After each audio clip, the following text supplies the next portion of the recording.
Hi guys, welcome to this episode. Today I'm just going to do a quick review on this Canon 250D. It has got a 50mm lens attached to it. So it is, let's have a look. It's a 0.5, a 55mm lens, and it's got auto and manual focus. And it is a standard sort of, I don't know, Yongguhu, I think it is, brand. If you rephrase my sort of kind of terminology, but yeah, this is a Canon 250D mid-range camera. You still can purchase these in store. Like I saw a few in store, so these are, by the looks of it, quite popular with sort of kind of beginner to entry level users. But it's got all your sort of smart features. If I switch it on, it comes on like this, and if I go to film mode, take it to film mode, there's your film mode, and it will do its thing. So it's trying to focus because there's lots of stuff on this thing I've got here, which I've got all these drawings, so it's trying to focus into these things, and it's quite not being, well, it's not being able to do it, to tell you the truth.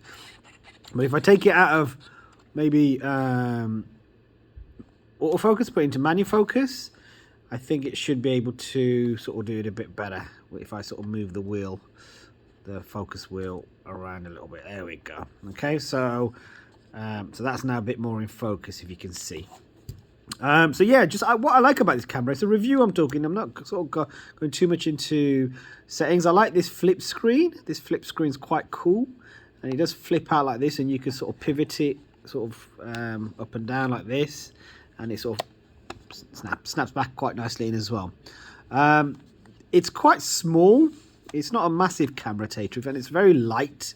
So if you're looking for a sort of not pocket-sized camera, but a sort of a mid-range camera that's going to fit into your bag, your rucksack, for example, but not take too much space or too much weight, for example, if you're traveling, this is a decent camera. I like the fact that the grip is quite near, so if you've got like nimble fingers like me, or small fingers like me, this fits quite nicely in like this.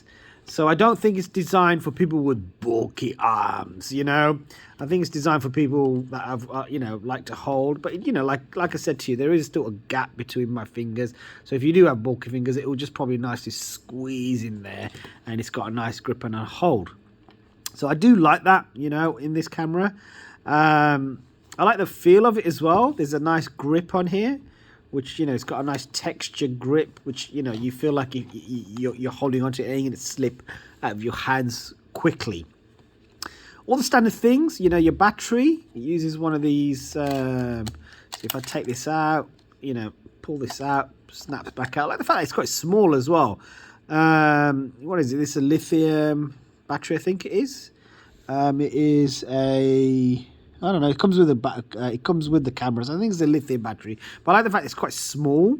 So if you've got like loads of these, you know, it's sometimes they can become quite annoying to carry around, to tell you the truth. So again, it just slips back in.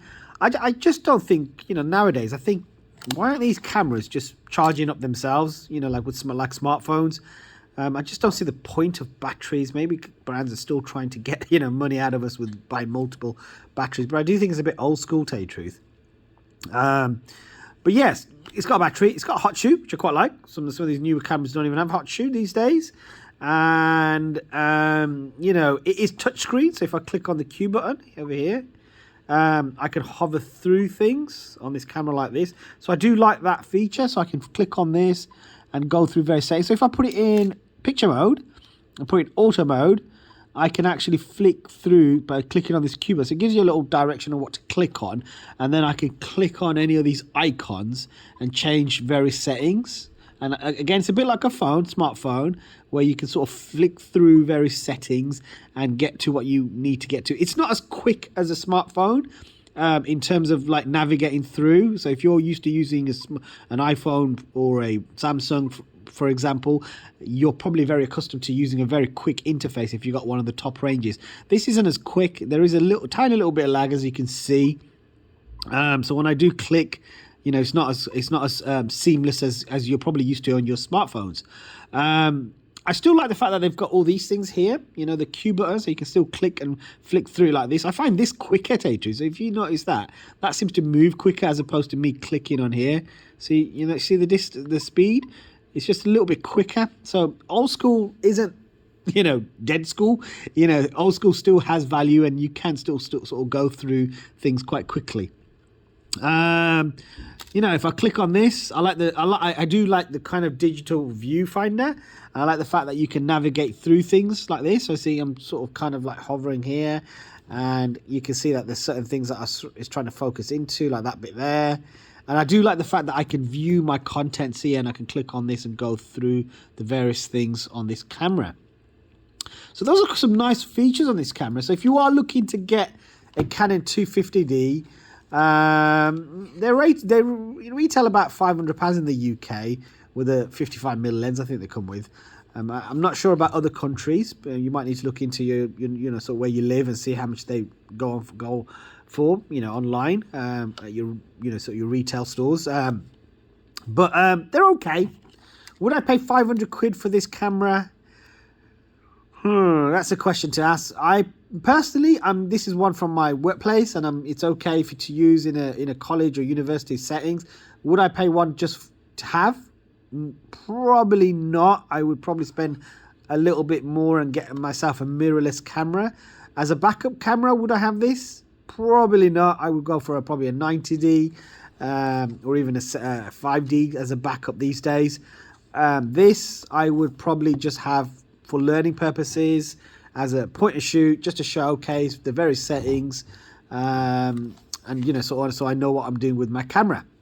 All right, guys. So thanks for watching. Don't let me put you off and buying one of these if you're thinking about just getting into photography, because it is a great camera for entry level. Hit the subscribe button. Any questions, do post. And it was just a quick little review. So it's a review on this Canon 250D. Thanks for watching, guys, and I'll see you for the next one.